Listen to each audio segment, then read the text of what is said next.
Magandang buhay mga beshi! Magluluto po tayo ng pansit gisado overload. Nagluto po tayo ng bawang at sibuyas. Tapos po linagay po natin yung ating atay ng manok mga beshi.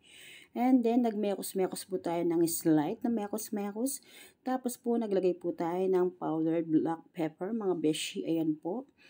And then mga beshi, ayan, kumukulo po siya ng very light. And then ayan, mekos-mekos po ulit siya ng very light mga beshi. Tapos po, lalagay po natin yung ating pichu ng manok or breast. Ayan mga beshi. And then, very light na naman po natin siyang mekos mga beshi ko. Para maalis po yung lansa ng ating pinakulong pichu ng manok at yung thigh. And then, naglagay po tayo ng konting asin kasi maglalagay po tayo ng soy sauce or toyo mga beshi ko. Ayan, nagmekos-mekos na naman po tayo ng very light. And then, naglagay po tayo rin ng toyo mga beshi, pampalasa at pampagandang kulay sa ating pansit gisado mga beshi ko. Mekos-mekos ulit mga beshi. And then, lalagyan na po natin siya ng tubig dahil kumulo na po yung ating mga pinaglalagay na sangkap. And then, ayan mga beshi, kumukulo na po siya. Naglagay na po tayo ng carrots. Bali, half cook lang po yung carrots natin yan mga beshi. Bali, ready na po natin yan mga beshi yung ating bihon. Pagkakulo po ng linagay natin na carrots mga beshi. Ayan, masusing mekos-mekos lang mga beshi ko. And then, ayan mga beshi, mekos-mekos pa rin. Tapos po, ready na natin yung ating bihon na binabad at sinala. Ayan mga beshi. Linagay na po natin yung ating bihon na binabad. Ayan, nahihirapan po tayong maghalo. Ang hirap po maghalo ng isang kamay mga beshi. And then, ayan po. Paghirap na paghahalo po mga beshi ko sa ating bihon na niligay. Pahirap ang mekos lang po tayo dyan mga beshi. Tapos po ayan mga beshi ko, mga bes, ayan. Medyo nahalo na po ng gusto dyan. Ay alam po nating absorb ng ating bihon na yung ating nalagay na liquid, yung pampalasa. Pag na-absorb na po ng ating bihon yan mga beshi, i-ready naman po natin yung ating binanlawan at nahiwang repolyo mga beshi. Ayan po mga beshi ko, konting mekos na lang at ma-absorb na po lahat ng liquid na pampalasa ng ating pansit gisado overload mga beshi. Basta po may pagmamahal ka sa pagluluto mo, siguradong masarap yan, mga beshi ko. And then, ayan mga beshi, nalagay na po natin yung ating repolyo.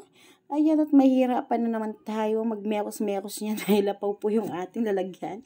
Yung ating small talyasi, isa pa po siya. Kaya po yung aking paghahalo mga beshi ko is pahirapan. Ayan po mga beshi ko. And then mga beshi, ayan, nahalo na siya ng bahagya, ng konti. Konting-konti na lang po niyan mga besing absorb yung ating pampalasang lagay dyan is malapit na po siyang maluto mga beshi ko. Ayan po mga beshi. Konting-konting minuto na lang po. Malapit na po nating i-plating sa ating mga bilaw at saka sa ating tab order mga beshi. Yung ating simpleng pero masarap na pansit gisado overload mga beshi ko. Ayan. Konting mekos na lang po mga beshi. Ayan po mga beshi. Mga beshi ko. Ayan po, tatlong klase po yung pagtawag ko sa inyo mga beshi. Yung may beshing may letter H at mayroong beshi lang po, double S lang at saka Y at saka best, B-E-S-T lang mga beshi. Kaya pasensya na po kayo kung naguguluhan kayo sa akin minsan.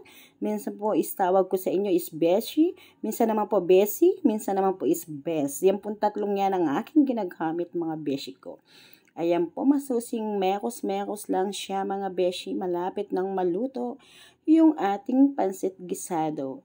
And then, ayan mga beshi ko, naka-plating na po, nakalagay na po sa tab order yung ating pansit gisado overload. Ayan po, for pick up na po yan ng palelelelekeni delivery. Ayan po, dahil rush order po yan, nakalimutan ko pong agad nagpabook, kaya tumingin na lang po ako ng palelelekeni delivery services mga beshi.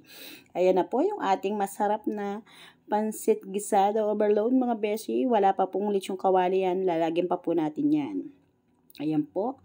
Yan po yung itsura niya ng walang lechong kawali. And then, ayan na po yung mayroong deep fry na lechong kawali mga beshi, mga beshi ko. Ayan po mga beshi ko, yung ating masarap na pansit gisado, overload.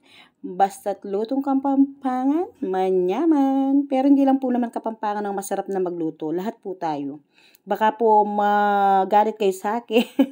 Kasi po kumbaga sa aming Kapampangan, well known lang po sa ganyan. Pero lahat tayo marunong magluto mga mga beshi, mga best ko. Ayan po mga beshi ko. Maraming salamat po sa panonood sa aking mini vlog. Thank you po.